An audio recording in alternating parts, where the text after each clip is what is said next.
What's up, guys? Jeff here from Endurance Awakened, top coach for men over the age of 40, looking to rediscover themselves through fitness. And today I'm talking to all the dads of young athletes out there. Look, myself as a dad of two young athletes, high school and middle school, I get it on the travel schedules and how all this works, and especially how it affects nutrition. That's been the hardest thing for me, especially now getting into thick of things with volleyball season and club and travel.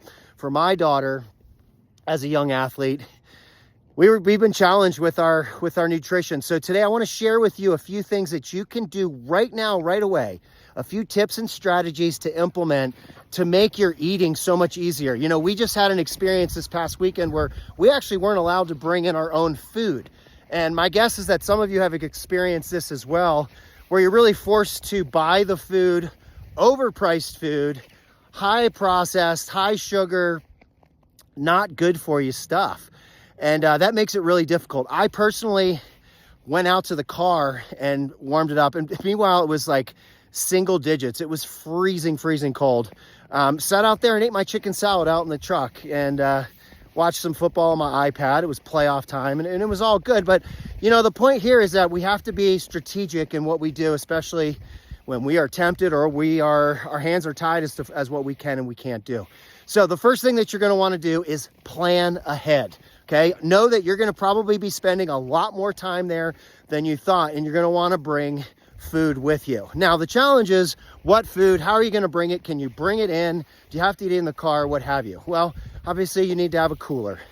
Also, I'd recommend a thermos, something that you can keep hot things like soups, pastas, things of that nature, in case there's not a microwave. Second thing that you're going to want to do is prepare all of the food, the snacks, the drinks, everything you're going to bring with you the night before. There's nothing worse than the morning of knowing that you forgot something, you need to stop at the store, you may need to make a quick stop. It just throws off the whole morning. And you guys know these weekends and these days at these events can be pretty stressful.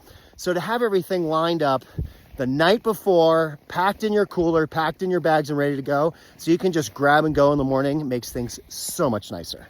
The third thing that you're going to want to do when you're preparing to have food with you and be able to focus on your nutrition during these events and these long weekends is to make sure that you have a high protein, high fat, and fairly low carbohydrate mix of foods. And what I mean by that is you don't want to be eating a whole lot of high processed sugar. Your blood sugar is going to go up and down, spike and then drop, and you're going to feel like crap throughout the day. So you're best to have a good high protein, high fat diet, things such as meats, fruits, vegetables, nuts, things of that nature. You want to stay away from the pastas, the rice, even though that's not a bad thing to have along with the carbohydrates that you are going to have mixed in. So make sure you have a good mix of fats, a good mix of proteins, and kind of keep the carbohydrates on the lower end of things, because you're not going to need a whole lot of energy when you're sitting there watching and cheering on your kids.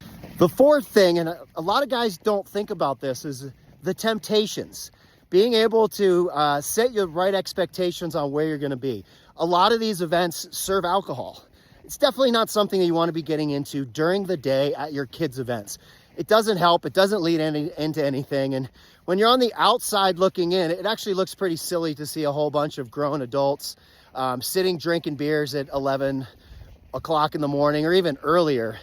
Yeah, I get it, but at the same time, it's definitely not something. Also, what are all the other temptations, the candies, the snacks, all of those things, to stay away from them? And if you need something to really motivate you, just think of all the money that you are spending on your kids' events and your club stuff, and to spend all that extra money on crappy food, no. So set the expectations up front on what the challenges are going to be, and know that you're probably going to be faced with them.